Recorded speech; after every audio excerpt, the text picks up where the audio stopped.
What is CEDAW? CEDAW is Convention on the Elimination of All Forms of Discrimination Against Women, na kung saan ito'y isinabatas at inilabas sa United Nations on 1979. Ang batas na ito ay naglalayon na protektahan ang karapatan ng mga kababaihan sa iba't ibang aspeto ng buhay, pang-edukasyon, kalusugan, o sa trabaho man. Bilang isang kababaihan, ito ay karapatan ko at kapwa ko babae na kung saan magkaroon ng pantay at maayos na pamumuhay dito sa ating bansa, sa edukasyon at sa trabaho. Bilang isang kababaihan, meron tayong karapatang pumili ng kursong ating gustong tapusin upang magkaroon tayo ng trabaho ng ating gugustuhin. Ang halimbawa dito ay ang trabaho na kung iisipin ay para lamang sa lalaki, kursong para lamang sa mga lalaki. Ngunit sa ngayon, pwedeng-pwede at kayang-kayang gawin ng mga babae. Halimbawa, pulis. Pangalawa, seaman, at lalo na ang pangatlo, ang sundalo. Ngayon naman, ating pag-uusapan ano nga ba ang pangunahing purpose o main purpose ng CEDAW sa ating bansang Pilipinas.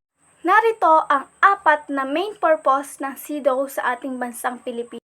Una, pagpapawala ng discrimination. Ang CEDAW ay nagtataglay alisin ang lahat ng uri ng discrimination laban sa kababaihan sa larangan tulad ng edukasyon, trabaho, kalusugan, at politika. Ito ay nagbibigay proteksyon sa mga karapatan ng mga kababaihan laban sa anumang anyo ng pagsamantala o hindi patas na trato. Pangalawa, pagsusulong ng kababaihan. Naglalayon ang CEDAW na itaguyod ang partisipasyon ng mga kababaihan sa mga desisyon at proseso ng gobyerno, pati na rin sa pampolitikang larangan. Ito ay nagbibigay diin sa mga emansipasyon ng kababaihan at pagtutok sa kanilang mga interes. Pangatlo, kalusugan at edukasyon. Isa sa mga layunin ng CEDAW ay tiyakin na ang mga kababaihan ay may akses na mataas na kalidad na serbisyong pangkalusugan at edukasyon. Ito ay naglalayong mapabuti ang kalagayan ng kalusugan at edukasyon ng mga kababaihan sa bansa. At ang pang-4, pagsabatas ng batas. Ang Pilipinas ay inaasahan na maisabatas ang mga patakaran at batas na tutugon sa mga prinsipyong itinakda ng CEDAW. Ito ay nagbibigay buhay sa mga proteksyon at karapatan ng mga kababaihan sa ilalim ng batas ng bansa. Sa pangkalahatan, ang main purpose ng CEDAW sa ating bansang Pilipinas ay upang magkaroon o maging bahagi ng hakbang ng Pilipinas tungo sa pagkakaroon ng mas pantay o equal na lipunan na kung saan ang mga kababaihan ay may sapat na karapatan at oportunidad na magtagumpay sa lahat ng aspeto ng kanilang buhay.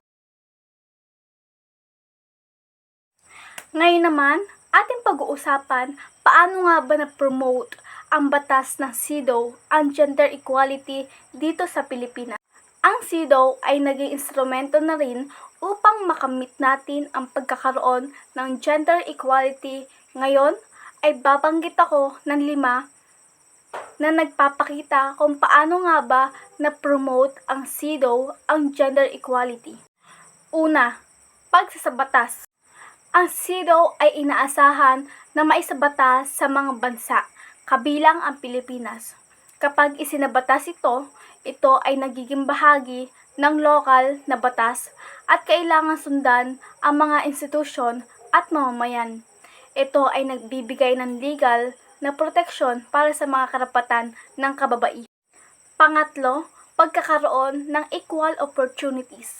Ang CEDAW ay nagsusulong ng pagsusuri ng mga patakaran at sistema na nagdudulot ng discrimination sa kababaihan. Ito ay nagbibigay daan para sa paglikha ng mga bagong patakaran o pagdemand sa mga umiiral na ito upang maging mas pantay. Pang-4, partisipasyon ng kababaihan. Ipinagtatanggol ng CEDAW ang partisipasyon ng kababaihan sa mga proseso ng paggawa ng desisyon, politika at lipunan. Ito ay nagpapalakas ng boses ng mga kababaihan sa mga usaping may kinalaman sa kanilang kalagayan. At ang panlima, pagpapababa ng stigma. Ito ay nagbibigay ng suporta sa pagpapababa ng stigma at discrimination laban sa mga kababaihan, lalo na sa mga marginalized na sektor ng lipunan. Overall, the answer for the question, how did the CEDAW promote gender equality in the Philippines, is it the framework na kung saan nakakatulong sa pagising o pagbibigay kamalayan hinggil sa gender equality at pagtulak sa mga hakbang at ang pagtrato sa mga kababaihan at sa mga kalalakihan sa iba't iba o sa anumang aspeto ng buhay. And that is CEDAW, Convention and Elimination of All Forms of Discrimination Against Women, 1979. My name is Angel Ann C. D. Guzman from BSHM 1B.